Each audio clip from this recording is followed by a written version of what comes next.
2008ஆம் ஆண்டு நான் திருச்சி மாவட்டத்தினுடைய காவல்துறையிலே மாவட்ட கண்காணிப்பாளராக இருக்கும்போது மேதகு மாமனிதர் அப்துல் கலாம் அவர்களிடமிருந்து மதியம் 2:30 மணிக்கு எனக்கு ஒரு அழைப்பு. திருச்சியில் துறையூர்னு ஒரு ஊர் இருக்கா, அதில் சரஸ்வதின்னு ஒரு பொண்ணு டிஸ்ட்ரிக்டில் ஃபஸ்ட் வந்திருக்கு. ஆனால் அந்த பெண்ணினுடைய விருப்பத்திற்கு மாறாக 16-17 வயது நிரம்பிய அந்த பெண்ணை தாய்மாமா 47 வயது நிரம்பியவர் 30 வயது வித்தியாசத்திலே 2ஆம் தாரமாக திருமணம் செய்து வைக்க முயற்சி நடப்பதாக நான் அறிகிறேன். ஒரு வாரத்துக்கு முன்னாடி தான் அவர்கிட்ட நான் பிரசிடென்ட் மெடல் வாங்கியிருந்ததுனால தமிழன் ஒருவன் ஜனாதிபதி மாளிகை அலங்கரித்த காரணத்தினால் அவரே என்னிடம் அழைத்தது எனக்கு மிகப்பெரிய ஆச்சரியமாக இருந்தது. அந்த பொண்ணு மேற்கொண்டு படிக்கணும்னு நினைக்குது, ஏதாவது செய்யலாமே.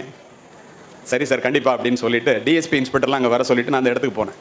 நான் போகிறதுக்குள்ளே அவங்க அம்மா பாட்ட டிஎஸ்பி இன்ஸ்பெக்டர்லாம் எடுத்து சொல்லி 16-17 வயது உள்ள பெண் அதனுடைய விருப்பத்துக்கு மாறாக திருமணம் செய்கிறது சட்டப்படி தப்புங்கிறத அவங்க சொன்ன பிறகு அம்மா அப்பா அவங்களே இல்லை சார் எங்களுக்கே அது விருப்பம் இல்லை, ஏழ்மை தான் காரணம் என்று சொல்லி அந்த திருமணத்தை நிறுத்தி விட்டார்கள். நான் சென்ற பிறகு அந்த பெண்ணிடம் கேட்டேன், என்ன படிக்கணும்னு கேட்டேன். கம்ப்யூட்டர் சயின்ஸ் படிக்கணும்னு திருச்சியில் உள்ள ஒரு மிகப்பெரிய கல்லூரியை சொன்னது. அங்கேருந்தே அந்த பிரின்சிபல்கிட்ட பேசினேன். அவங்கள எனக்கு தெரியும், என்ன உங்களுக்கு தெரியும் சார், உடனே வர சொல்லுங்கள், இன்றைக்கு தான் லாஸ்ட் டேட்டு, நான் அட்மிஷன் க்ளோஸ் ஆக போகுது, நான் கொடுத்துட்றேன்னாங்க. அந்த பொண்ணுகிட்ட சொன்னேன், நீ படிக்கணும்னு விரும்பின கல்வி உனக்கு கிடச்சிருச்சு, நீ வேண்டான்னு விரும்பின திருமணம் நின்று உங்கள் அம்மா அப்பாவே நிறுத்திட்டாங்க. ஆனால் எனக்கு ஒன்றுகிட்ட ஒரு சந்தேகம், உனக்காக ஜனாதிபதி மாளிகையிலிருந்து அப்துல் கலாம் சார் பேசினாரே எப்படின்னு கேட்டேன். அந்த பொண்ணு சொன்னிச்சு, காரணத்தோடு பதிவு செய்கின்றேன் உண்மை சம்பவத்தை. சார் 4 வருஷத்துக்கு முன்னாடி நான் 8வது படிக்கும்போது என்னை கல்வி சுற்றுலா அழைச்சிட்டு போயிருந்தாங்க எங்கள் டீச்சர்லாம் சேர்ந்து அண்ணாமலை யூனிவர்சிட்டிக்கு. அப்துல் கலாம் சார் அப்போ வந்து வெறும் அணு விஞ்ஞானியாக தான் இருந்தார். அவர் வந்திருந்தார், எல்லாரையும் கேள்வி கேட்க சொன்னார். நான் எந்திரிச்சு ஒரு கேள்வி கேட்டேன், பெண்களினுடைய முன்னேற்றத்திற்கு அடிப்படை தேவை எதுன்னு கேட்டேன்.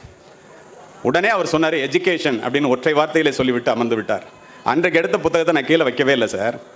டிஸ்ட்ரிக்டில் ஃபஸ்ட்டு வந்த பிறகு எங்கள் அம்மா அப்பா எனக்கு கல்யாணம் பண்ணுறாங்கன்னு நான் அதிர்ந்து போய்விட்டேன். வேறு ஒன்றும் இல்லை சார், கேள்வி கேட்டவங்களுக்குலாம் அவர் ஒரு கார்டு கொடுத்தாரு. அந்த கார்டில் வந்து இமெயில் ஐடியும் ஆஃபீஸ் ஃபோன் நம்பரும் இருந்துச்சு.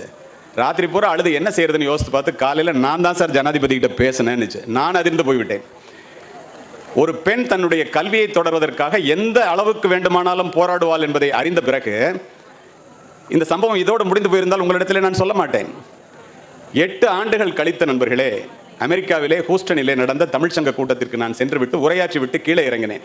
ஒரு பெண் மேடைக்கு சென்று 2 நிமிடம் அனுமதி வேண்டும் என்று கேட்டு தன்னுடைய கணவன் தன்னுடைய பெற்றோர் எல்லாரையும் மேடைக்கு அழைத்து பேச ஆரம்பிக்கின்றாள்.